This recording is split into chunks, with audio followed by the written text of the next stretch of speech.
same Oh, time. really? Oh, cool. Yeah. Okay. So I'm recording. So this session is going to go up onto the YouTube channel. So I guess I'll just start with my agenda, and then if anybody else pops in. And you said you don't have questions, or you're just waiting to see what other people ask? Yeah, I didn't have any questions this time. Okay. That's fine. So I can you see the agenda that's up on the side of the screen here? No, No, but it you can't. might just because my view. Okay. Share your screen. I can share it. Except I'm going to want to share the template. So interesting. I thought let me see. I'm trying to see if there's a way to view it. Good morning, Bryson. Good morning. Okay. So Butter is a fairly new software to me. It's fairly new generally and fairly new to me. I've had so many fights with Zoom that I decided that this semester we're going to go with Butter. So I can't actually make an agenda. I just can't see how to share that just yet. Anyway, I did leave space for questions specific questions at the end, but also feel free to interrupt me along the way and ask. So I'll just kind of go through my agenda first. If we want to do a little bit of do a little arriving and grounding, we've already kind of done that. Just a quick introduction, maybe a minute or two, and then we'll check in on the template, go over some of the overhead, like the basics that are going to apply across the whole template, and then the lesson 1 overview, and then space for questions that have come up if there's anything additional. Sound all right? I'm seeing nods. And Sean, do you have video to come up or? Sounds great. Yeah, sorry, I just wasn't working right now. I'll get it working in a second. Fine. I figured out how to do how to get the temp or the agenda. And here's another one. Okay, so we got people coming in. This is good. I might give it a minute then. There's like 3 bars, and if you click it, it lets you see the agenda. Oh, great. Okay. Good morning. Is it Anniema? Good morning. So you're muted. I can unmute you. Yes. Hi. Good morning. Good morning. How's it going? Great. Thank you. So we're just kind of arriving, doing a little kind of grounding in here. I coming in from my ranch job. So I'm sort of like landing, changing stinky clothes. So I don't smell like a goat in the library. Yeah. So it's nice to see all your faces this morning. Bryson, where are you coming in from? Yes, I'm currently in San Diego, but my wife and I just purchased a property in Olancha, California. So that's why I'm taking this permaculture class to really understand how to develop that land over our lifetime in a sustainable way. Great. And where is Olancha? If you are in Southern California and you're heading north up the 395 towards like Lone Pine or Bishop or Mammoth, okay. It's just along the 395 there, and the property itself is on like the east side of the Sierras, so it's kind of like high desert. Nice. Okay. And do you have like a little bit of space? Is that kind of a land? Quite a bit of space. It's 163 acres with natural springs, and the previous owners, a couple generations have owned it, so there's already some mature tree growth, and they created some ponds, one of only that's currently working now, but there is some infrastructure and roads that were created, but it's quite a large property for hiking and camping, and there is a structure on it currently. There's 2 structures on it currently, but they're in really bad shape. So they'll have to be raised at some point in the near future. So it's pretty much a raw wilderness type of setup when we're out there and camping on the land. Wow. Neat. Okay. And Anniema, where are you at?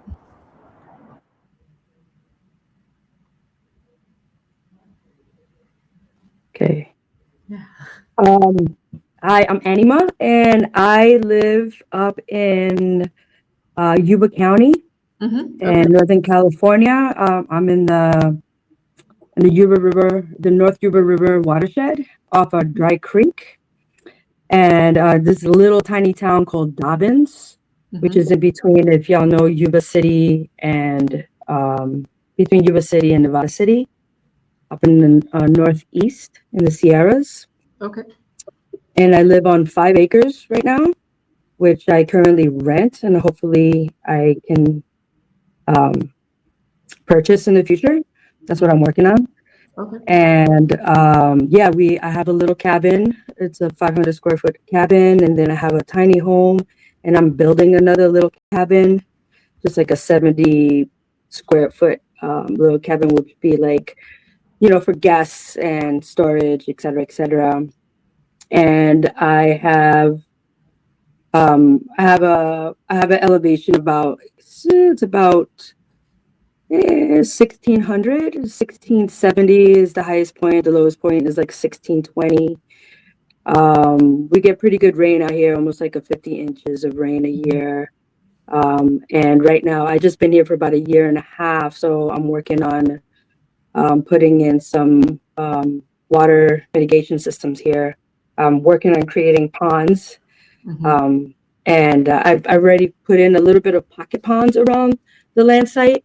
And but I'm cultivating a lot of food. I put in about 30 fruit trees this past year. And yeah, doing a lot of annual perennials, agroforestry, food forests, and working on a lot of hopefully in the future being like mostly passive irrigation system here. So Great. it's a lot to do. You're already well on your way. Yeah, that's exciting. Yeah. Okay. Yeah. Cool. Thank you. Kietron, how about you? I've seen you at every rotation. How are you doing? Oh, can we unmute?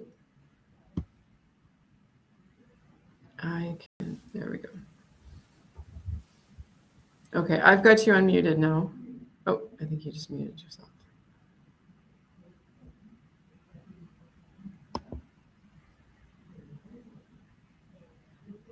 Okay, I can unmute you. I can't hear you right now. There we go. I couldn't hear anything for the last couple minutes there. Okay. Welcome. Not sure why. Okay, where are you calling in from?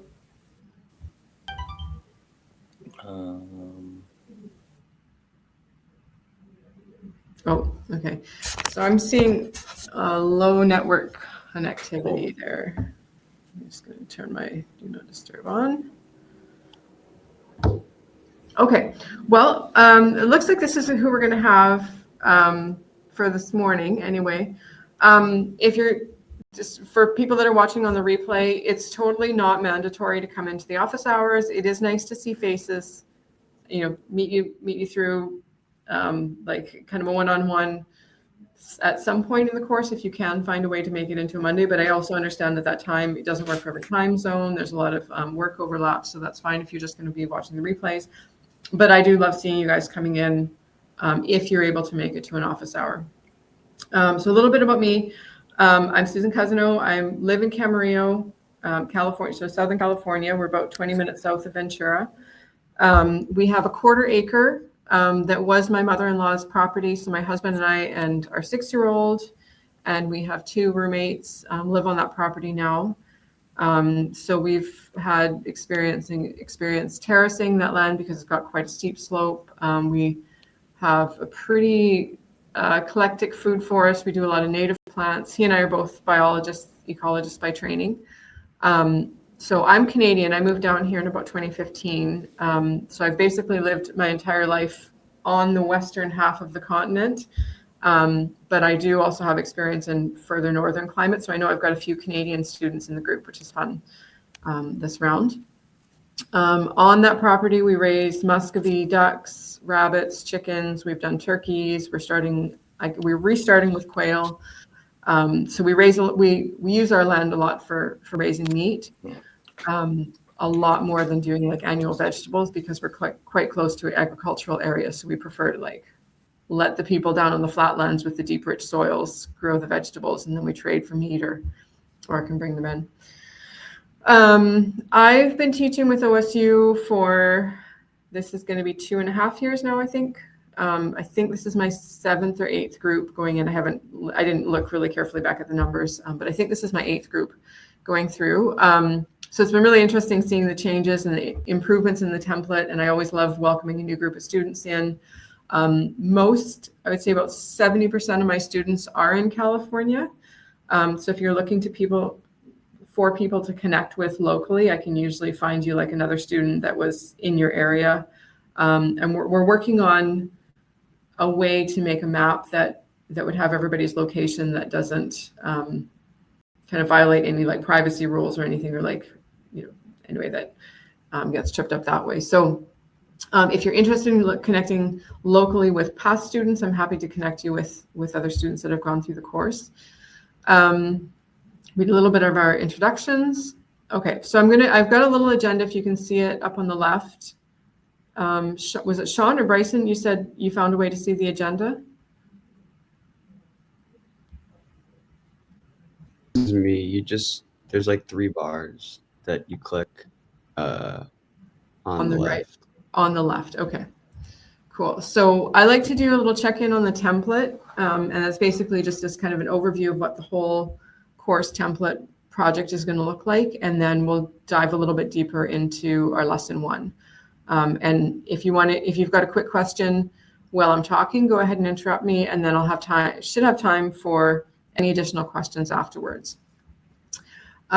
Before we jump into it, and I will send this out by email as well, if you've got questions ahead of the call but you can't make it to the call, feel free to email me. The best email to get my attention and get above all the unread emails and the emails that come into my inbox is use my connect@thepharmacologist.com. So I provided that email in the discussion in my email. I'll keep sending it out, so you've got it. If you've got a question that you want to ask, that you want me to answer in the office hour, feel free to email it to me, ideally at least 24 hours ahead of time. I do have another job that I work on Monday morning, so if I can answer it on Sunday night, or like get kind of some materials ahead of time, that's really helpful. I'm also going to try using WhatsApp with this group. So if I'll send out my number for WhatsApp as well. And that's a really good way if you've got a quick question, something like, where would I find, this resource, or do you have any ideas of like where to get like irrigation supplies, something like that, like a fairly quick question. You can tag me on WhatsApp, because then I don't have to go in, open up the email, and like I don't have to go back to my desk, open the computer up, get into my email in order to answer your question. So it can be a little bit faster if you can send it through WhatsApp. So I'll send the number out along with the emails for that. Okay, I'm going to do a share screen for the template now. Let's see. Okay, so first off, I'm going to assume that everyone, yeah, there we go. Okay. Oh, trying to screen share. I want this one. Okay, so you can see the template now. Yes. Awesome. Okay. Like I said, I've used Butter in different ways, but not for a group call this way. So I'm liking it better, but I just want to make sure that everyone can see this. Okay, so you're into the template now, everyone. Yes. Yeah. Okay. If you haven't figured out already how to, let me see, scroll up to the top. Change your name right in here. There's a little tutorial on it. All you need to do is go into View, Theme Builder. And then when you're in the top, in this theme slide, you can click on this and you can edit your name in that. I'm not going to edit it here because this is the master copy. Okay, and then when you're done with that, you can go back to Theme Builder, or you can just hit this little X that's up on the right-hand side there. Okay, it's going to be super slow. But okay, so you've updated your name. One thing that I ask students to do is to edit this title of the file, and I have a pretty specific format that the more students that follow it, the easier my life gets for marking. So if you can do your last name, fall 2024, I use FA24, just so I can keep track of what course you're in, and then OSU PDC-PRO. If you want to add the name of your farm, the name of your project, that's fine. But because all of like the marking, the rubric and everything is organized by your last name, if I'm marking 12 assignments and I've got 12 tabs up on the top of my browser, it makes it much easier if I can see your last name all lined up instead of OSU PDC-PRO, OSU PDC, over and over again. So that's something that I ask students to do like right away before they submit their lesson 1. Makes it way easier and faster for me right from the beginning. I recommend going through, just taking a scan through the entire project if you haven't done this already.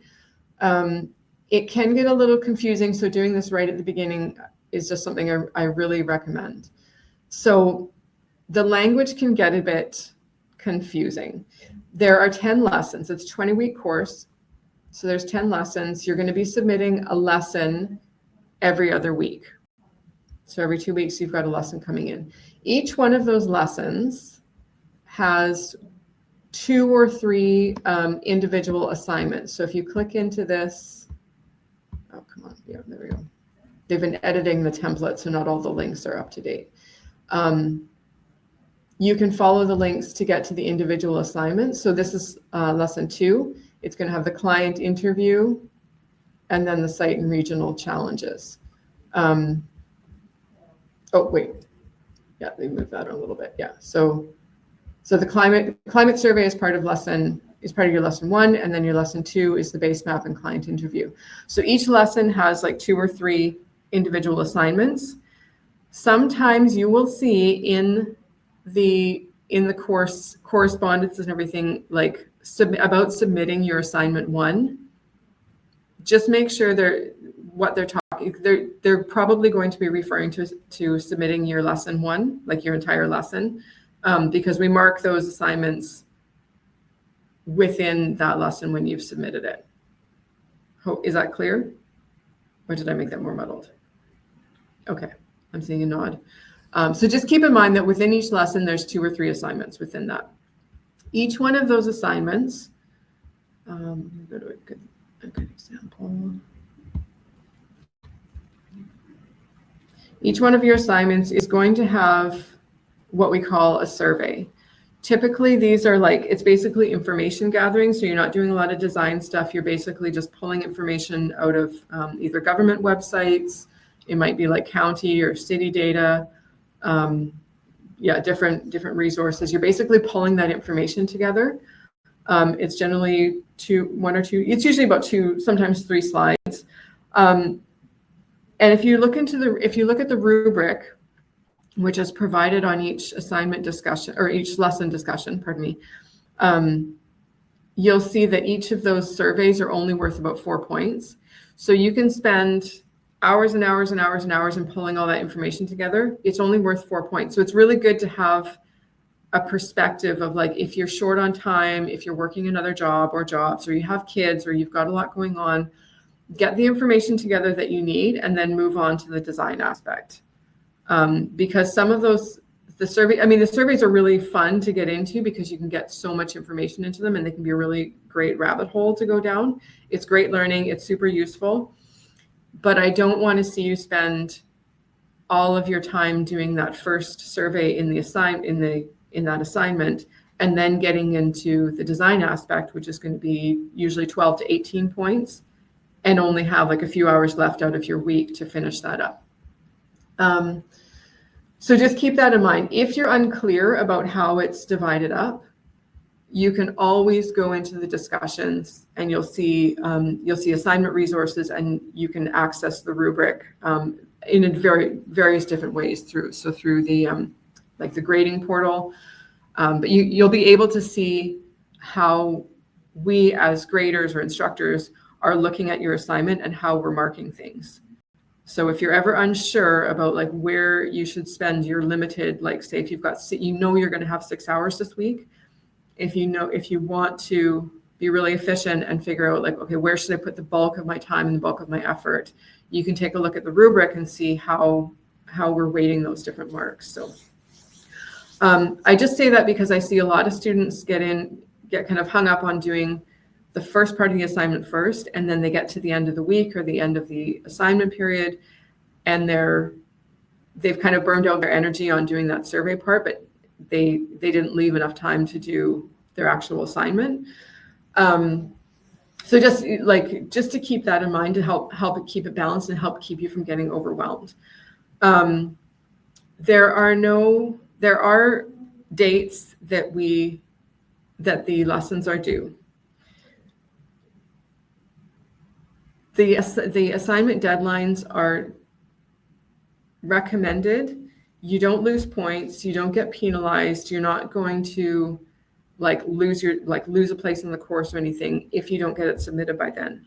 That said, the course, it's quite easy to get overwhelmed if you get a couple of lessons behind. If you get 1 or 2 lessons behind, you're fine. Over the break, you can catch up. Lots of students do, a lot do. What you don't want is to get, into the course ends March 23rd. You don't want to get into February and be still on lesson 3 or 4, unless you're planning to re-enroll in the course and finish it at a later date, because those last assignments are quite design heavy. They're quite intensive. So you really want to make sure that you're moving through. If you're submitting at 70 or 80% done, that's fine. You don't have to make it perfect. Just get it to a place where you're good enough. You're okay, I got the most, I got a good amount of information. I'd like to change, that design aspect a little bit, but you can leave a note, you can leave comments in your assignments to me, any of that kind of thing. But try to make those deadlines as close as you can, because it'll make your life easier to keep you moving through the course. We do recognize it's an adult continuing education program, so we do recognize that students have families, other jobs, commitments, health issues, natural disasters, stuff that may not be as likely to be an issue if you're starting off in college or something. We very, very, very rarely, almost never offer an extension, but you can re-enroll in a future course if you haven't finished by the time the course is done. So there's a reduced rate, there's an administration fee. But if you don't, for whatever reason, you don't happen to finish by the end of the course, there is an option to re-enroll. So it's something that all students ask me, or a lot of students ask me at some point during the course, especially towards the end. So I try and front load that try and keep moving through the course at a reasonable clip, meeting those deadlines as and where you can. You do get a break in the middle, which for you guys will be over the Christmas holidays, or the winter holiday. So just keep in mind, you will have some options to catch up, but don't leave yourself in that position where you have to do a lot of catch up if you can avoid it. Okay.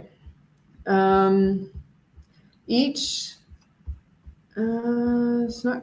not quite each assignment, but most assignments, so the assignments within a lesson, will have a SWOT analysis. So strengths, weaknesses, opportunities, and threats. If you're not familiar with these, they kind of come from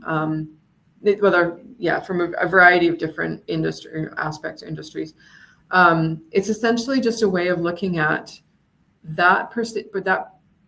looking at your site through the particular lens of that assignment.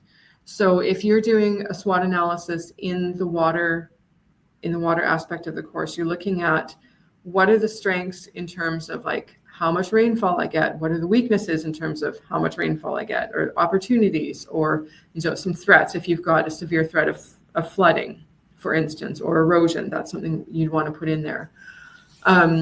What you may find is that there's a lot of repetition. Two things. There's either a lot of repetition, or you feel like you can't find something to put in.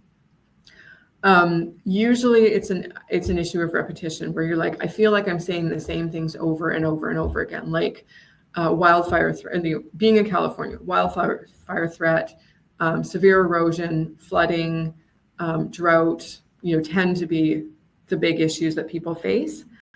If you're seeing something coming up over and over again, look at that as kind of a strength in your design process, in that, this is a really important aspect. I'm going to want to design around this, think about this from a number of different angles, because it impacts so many different aspects of my design site. So if you're feeling like it's a little bit redundant, that's okay. It's kind of to be expected. And it's kind of, it's in a way, it's a good thing because it makes it really clear, like, okay, what are the biggest hurdles that I'm going to have to deal with first? And if I've dealt with those, then I can move on to the little nitty gritty things. So those are the two things about the SWOT analysis to keep in mind. If you're really short, I look for like 3 to 5 points in each, like say 3 strengths, 2 to 4 opportunities, like 3 strengths, 3 opportunities, 3 threats, 3 weaknesses. You're good. If you're really struggling for something, feel free to reach out. Usually we can brainstorm something and be like, oh, have you considered this, or something that I can see pop up that you might not consider or you might not see. That's the SWOT analysis. And then after the SWOT, there's an opportunity. Any questions you've got for me, any feedback? This assignment was a real struggle. Is there, I would like to see this, or you've got a specific question about your site, feel free to drop those questions in and I'll answer them when I'm grading them. Okay. I do have a few students, I just came to mind and I didn't note it in my agenda. Some students do not feel comfortable putting their address in. That's totally fine. If you can have the city, region, that's enough. You don't need to have the specific address. That said, if you have the specific address in, I can personally pull it up on Google Earth and sometimes provide you with a little bit more nuanced support, even that's not really often necessary. But if you don't feel comfortable having your street address in there, that's fine. If you want me to be able to access that, you can just email it to me privately. Totally understand. It doesn't happen often, but just in case that's an issue or that's a question for you, that's fine. Okay, are there any questions at this point? I'm kind of going through a little quick. Oh, okay. Okay, so lesson 1. I'm going to scroll all the way back. Okay. If you haven't figured this out already, the yellow highlighted text obviously is where you can fill in. Lots of tutorials on the sidebars, additional notes. When you submit, go ahead and feel free to delete all of these extra boxes and stuff just to clear things up. If you haven't filled in a specific aspect, but you're meaning to come back to it, just leave the yellow highlighting in place, and that's an indicator to me that you are coming back to that. So, okay. So I think this is pretty straightforward in terms of for the first lesson. It's nice to see when you guys put in personalized images into these slides. One thing that I notice that comes up fairly regularly, when you're inserting slides, make sure that your image hasn't gotten distorted. So if it's just an image going on to, an image for an image's sake, as a kind of a decoration or aesthetic aspect, it's okay if it's a little bit distorted. It's not a big deal. When you get into mapping, for instance, these, where you're at in the world, especially further on into the design site where you're going to be using a scale bar, it is critical that you have those images in a proper aspect. So you're taking aerial images from directly overhead. You're not skewing them lengthwise or height-wise, because then your scale comes, basically becomes useless. So you really want to make sure that when you're importing images, you have them, you maintain that aspect ratio. Just a note on images. Okay. So your personal survey, just some really basic questions just to go ahead and answer. Get some nice or not nice photos about, of you, you and your dogs, you and your family, your house, your favorite place, anything that just kind of tells a story about who you are and why you're here. You can get a little bit creative with it if you like. A lot of students will say they have no relevant experience, which I find kind of amusing because I really hang my hat on the phrase about you don't do permaculture, you use permaculture to do what you already do a little bit differently. So it's like a lens that you can see your previous experience through.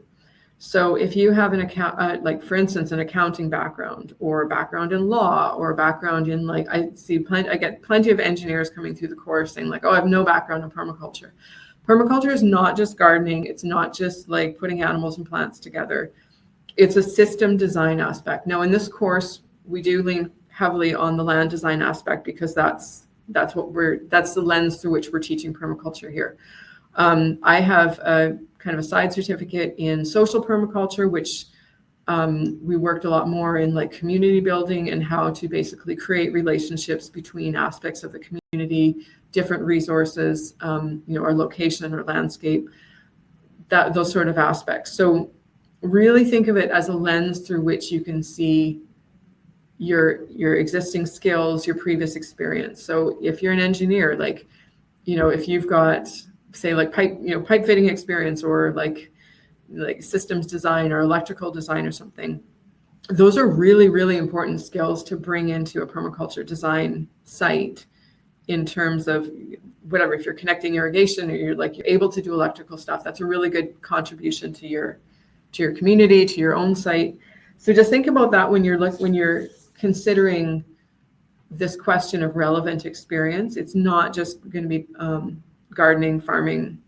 That's like the kind of the plant and animal aspects. And then a little bit about your goals for the course.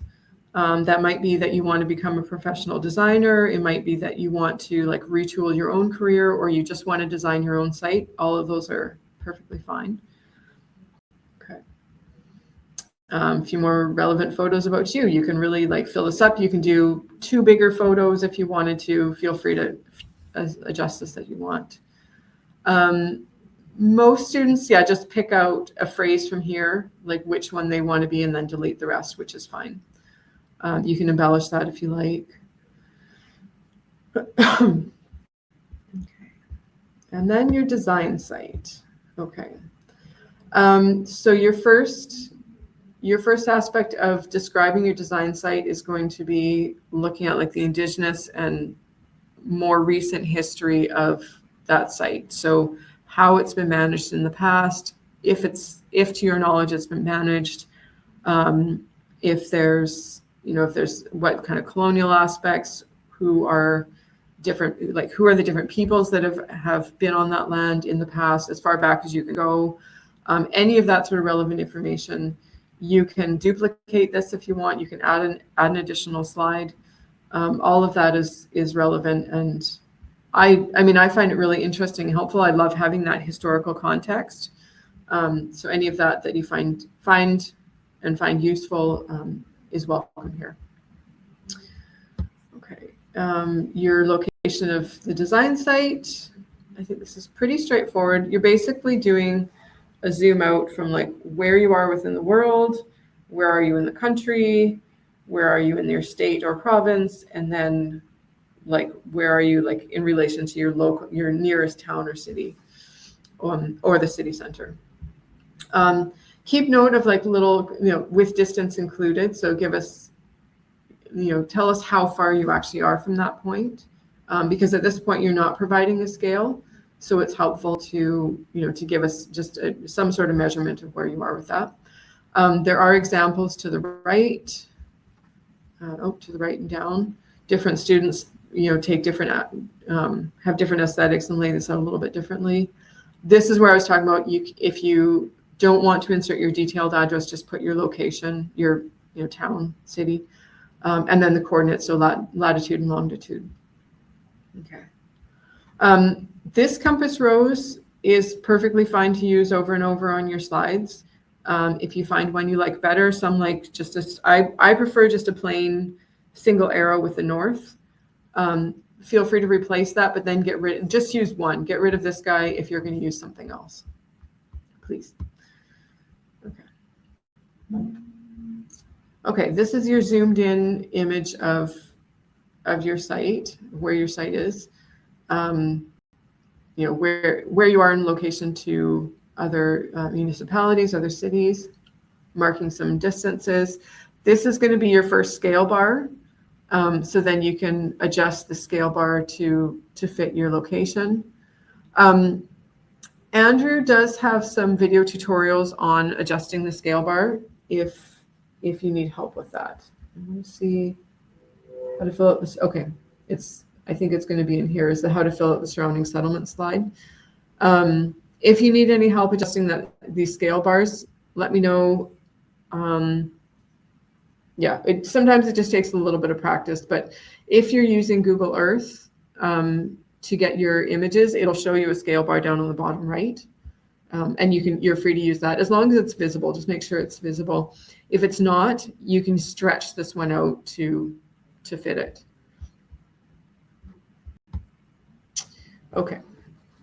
There's your satellite plan view image of your site. So this is actually just your site. So this one's going to be your site in relation to other municipalities surrounding it. This one is going to be just your site, like just your 5 acres, your 1 acre, your 160 acres. Okay. Now this is where you start to really like get to show me what you're working with. This is usually some of my favorite slides are here, like where we really get started, like looking at what you've got.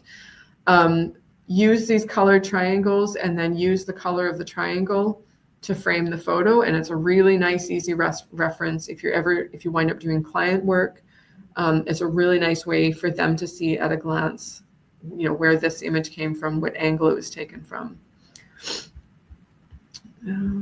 Okay. And then there's a SWOT analysis. So this is how some people, fill it out. This one's got a lot of detail. It's nice to have the bolding on clarifying aspects. You can really cut down your text in here. Don't feel like you need to make a narrative or a paragraph.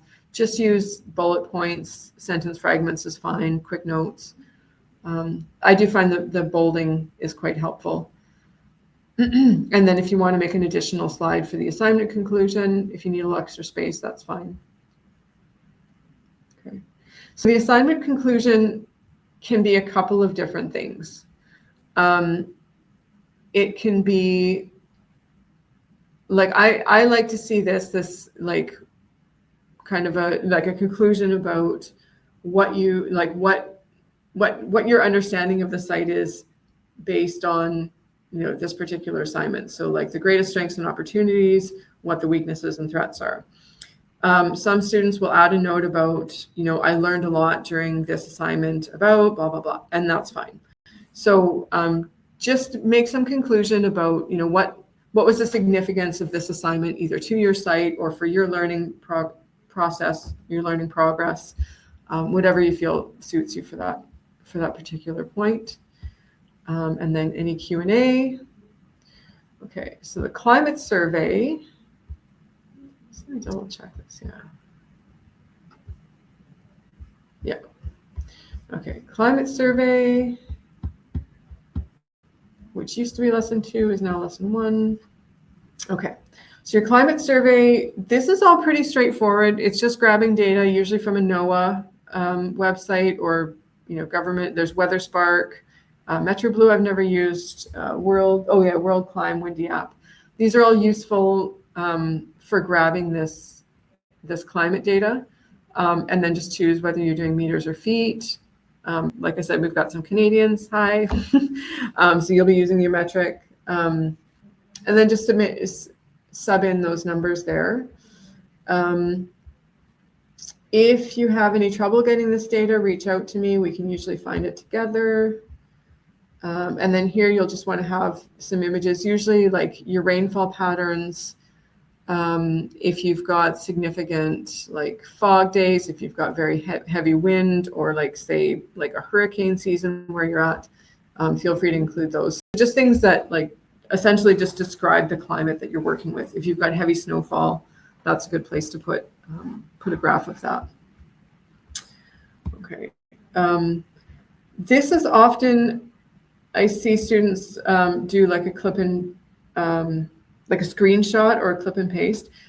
It's really preferable to actually enter in the numbers here. If you do a screenshot, often the resolution is quite poor. It's really ideal to take the numbers and actually put them into the table. And then you're actually like working with a little bit rather than just cutting and pasting and sticking it in. You can see what other students have done over here. Here's a wind direction with the wind patterns over the year. Now here you can see this is a wind, temperature data, climate data snipped out of Wikipedia. So that's fine. If that's what you've got, that's fine. I do just prefer to see it put into the table, but if you're a little short on time, go ahead and clip it out if that's what you've got. Okay, here's your wind direction. You can grab a windrows from Windy app, for instance, is a good place to do that. Here's a little tutorial how to fill out the wind section. And that's helpful in terms of like if you're planning to do shelter belts, any kind of wind breaks. If you're trying to plan where you're going to have animals, you might want to shelter them from the wind or have, laying out buildings. It's always useful. So having a good understanding of how these wind patterns go over the year is useful. A few more just examples of graphs. And then another SWOT analysis, Q&A. If you've got nothing here, just leave it, or you can delete the slide, and then you're done for lesson 1. So, okay, do we have any questions with all that in mind? Did anything pop up? You can take a deep breath.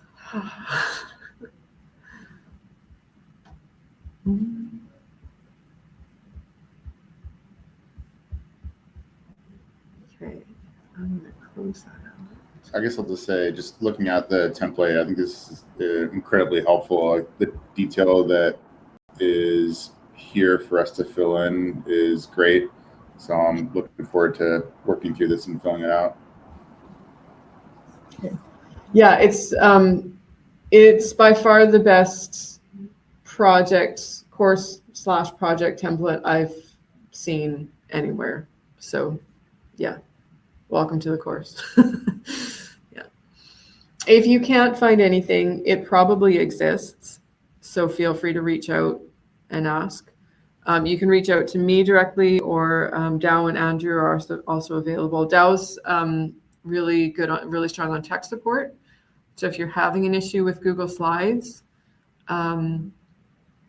yeah, Dow's a good one to reach out to. I've used Google Slides a lot, but she was really instrumental in setting up a lot of the tech. I think the one thing, well, I'm gonna say one thing. A good thing to note is that keep an eye on your image sizes, because if you're importing large like photo files or anything, you might not notice it for the first few lessons, but as you get your design developed out, that file is going to get slower and slower to load. So just keep an eye on your file sizes.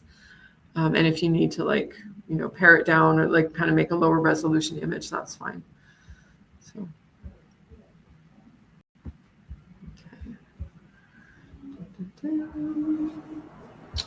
Maybe just a quick question. I don't want to get too far ahead of things yet, but I am trying to hone in on what the best sort of program is for doing the actual design work on the land. I was playing with Google Earth, and there's some complications with adding trees specifically to that. And then the other one was Blender was something I had looked at. That seems like really complicated and has a steeper learning curve and probably more than I need. So just curious what is out there and typically used for. I really like those kind of overview, just kind of really simplistic looking with circles showing different shades of colors for the different types of trees and structures. But then also I like the idea of turning that into a 3D model. That's why Google Earth seemed like a cool tool to use, so you can actually kind of walk through and zoom through these areas that you're designing. Yeah, there is a digital resources file. It's pretty comprehensive, and that was compiled. Well, it was compiled by Heather Jo Flores a few years ago, and then it's been updated by the instructors in this course, and that gives a really comprehensive overview of what different design software you might want to look at depending on what your goals are. Like if you want to just design for your own site, if you want to do this professionally, you might make different choices. I really like to use Google Earth basically for the base mapping. like laying out polygons and, like linear stuff. It's not great for, adding imagery and everything. Affinity Designer, I've been really happy with in terms of like taking a Google Earth image and then creating a design over that. Anything that you can create and manipulate layers really easily is useful. The other thing with Affinity Designer, it's a lot like, Adobe Illustrator, in that you can have different libraries of symbols. So then you can have a like a template library of different tree symbols labeled with species, and that sort of thing becomes really useful, and it's something that you build over time. Yeah, those are, that's a pretty popular one. I'll point you towards I'll point all of you. I'll put it in the resource. I'll put it into the lesson 1 assignment notes for this. Yeah, there's that digital file with like it's a whole spreadsheet of design aspects for like for surveying. Yeah, basically any aspect of digital design in there. So it'll depend like whether you're using Mac, whether you're using Windows, like what your network capacity is and stuff like that. So. Okay, that's helpful. I'll take a look at that. Do you have any experience using SketchUp yourself? I have. SketchUp? Yeah, I have. I let go of it maybe 7 or 8 years ago. It just okay. I know some people use it and really love it. I didn't, and I didn't have a lot of call for building my skills in that. Like, because I'm not doing like heavy engineering work. I'm not doing a lot of like building construction stuff, in which case it would be really useful. I know like Neil Bertrando, who was an instructor in this course for a long time, he's been designing for probably close to 20 years. He's still using like basically for a lot of things, he can get, I think the term was he said he could get by supporting clients to the level that they wanted with PowerPoint. So basically like PowerPoint as the graphics app that was never meant to be a graphics app, because you can make a $5,000 or $10,000 or $15,000 design for a client, and then they've dropped $5,000 or $10,000 or $15,000 on a nice design that now they don't have the resources to actually implement. So they're better off having something that's accurate. Things are to scale. They're measured out properly. They might not be like as polished and like pretty as a say an AutoCAD design, but it's very functional to move forward with. So okay, that's helpful. That's kind of where I lean towards too. I do pretty basic mockups for people, and basically just suggested information of like where these tree rows should go, understanding of their topography, placing the rainwater elements, and then like the rainwater harvesting and so on, and giving them a good understanding of like why I would make, like where I would place things and some suggestions. But so much gets sorted out like in the actual implementation process that having a good plan to start with is really useful, but the deviations from it make like a really fine, detailed, spendy design right from the outset. I don't feel like it's a good use of most clients' money, unless you've got a client with you wind up with a client with very deep pockets, and then you're more likely like already working in like a design team sort of an aspect. So it's been my experience. So thank you. You're welcome. Any others?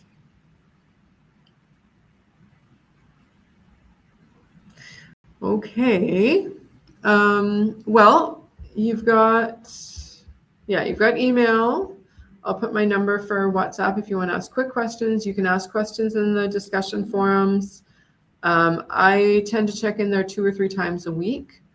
I don't have a lot of desk days, so typically it's going to be Mondays, Tuesdays, and Thursdays.